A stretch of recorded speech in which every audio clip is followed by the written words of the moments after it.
चलिए स्टूडेंट ये क्वेश्चन देखते हैं। अब इस क्वेश्चन में बेसिकली क्या पूछा गया है, तीन कॉन्सेप्ट इन्वॉल्व है बेसिकली।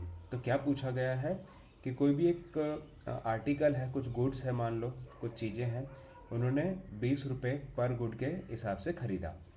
उसके बाद क्या हुआ कि उन्होंने सोचा कि यार मुझे बेचना है और इस तरीके से बेचना है कि जो पहला गुड है उसको 2 रुपये में बेचेंगे, जो सेकंड है उसको 4 रुपीज़ में बेचेंगे, जो थर्ड है उसको 6, यानी इस तरीके से वो बेचेंगे। ऐसा करते करते उन्होंने कुछ आर्टिकल्स और कुछ गुड्स बेचा होगा, उससे उनको प्रॉफिट होना चाहिए 40% का।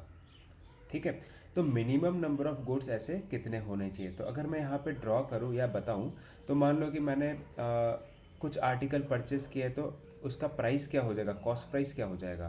तो मैं ये कह सकता हूँ कि कॉस्ट प्राइस उसका हो जाएगा 20। एक आर्टिकल का प्राइस है, तो अगर n आर्टिकल मैं खरीदूंगा तो उसका n हो जाएगा। ठीक है। अच्छा, सेलिंग प्राइस क्या होगा। तो सेलिंग प्राइस के लिए इन्होंने क्या कहा है कि पहला आर्टिकल तो 2 रुपये में गया है। अच्छा, दूसरा आर्टिकल कितने में गया है, 4 में गया है, प्लस तीसरा कितने में गया है, 6 में गया है। ये इस तरीके से चलते जाएगा। कब तक जाएगा, जब तक n आर्टिकल्स होते हैं। ठीक है, मतलब n आर्टिकल्स जितने हमें बेचने हैं वहाँ तक होगा। ठीक है, अब इन्होंने बोला है कि यार इस तरीके से सेलिंग प्राइस है, इस तरीके से कॉस्ट प्राइस है। ठीक है, अब क्या बोला है कि ऐसा करते करते करते ना 40% का प्रॉफिट आना चाहिए। ओके, अगर मैं इसको लिखना चाहूँ तो मुझे इतना पता है ना कि अगर मुझे प्रॉफिट चाहिए तो सेलिंग प्राइस क्या होना चाहिए, सेलिंग प्राइस होना चाहिए कॉस्ट प्राइस पे 40%, यानी ये कॉस्ट प्राइस है उसका 40% प्रॉफिट होना चाहिए, यानी मल्टीप्लाई बाय 1.4 मैं कह सकता हूँ। ठीक है।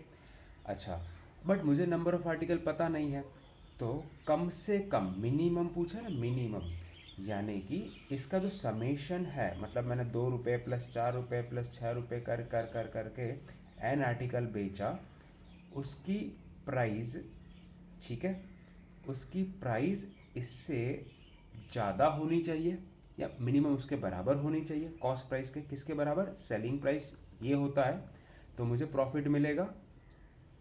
ठीक है, 1.5 मल्टीप्लाई करते हैं सीपी में तो मुझे प्रॉफिट मिलेगा 40% का। So that I should write here कि सीपी को आपको मल्टीप्लाई करना पड़ेगा 1.5। अब सीपी का क्या था, 20 एंड मल्टीप्लाई बाय 1.4 था। ठीक है। अच्छा, अब आते हैं कि यार इसका तो मुझे पता है कि प्रोग्रेशन का कॉन्सेप्ट है।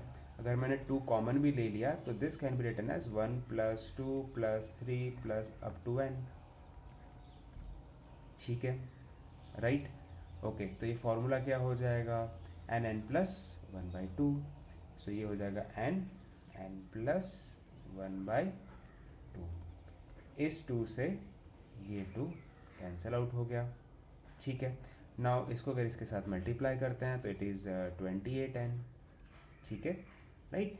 यानी कहीं ना कहीं इतना मुझे लग रहा है, इसको सिंप्लीफाई करें तो इफ़ वी राइट हियर तो ये हो जाएगा n² + n should be greater than 28n। ठीक है, ये n उस तरफ चले जाता है तो n² should be greater than 27n minus हो जाएगा। अगर मैं n को डिवाइड कर दूँ या कॉमन निकाल लूँ तो ये इतना पता चलेगा कि n should be greater than 27। तो मिनिमम वैल्यू जो होनी चाहिए आपकी नंबर ऑफ आर्टिकल वो होनी चाहिए 27। यानी अगर 27 से ज़्यादा मैं बेचूंगा तो मुझे 40% से ज़्यादा ही प्रॉफिट मिलेगा, बट मिनिमम प्रॉफिट मुझे एटलीस्ट, या मिनिमम आर्टिकल जो मुझे चाहिए वो 40%, सॉरी 40% प्रॉफिट के लिए 27 आर्टिकल चाहिए। आई होप ये समझ में आ गया होगा।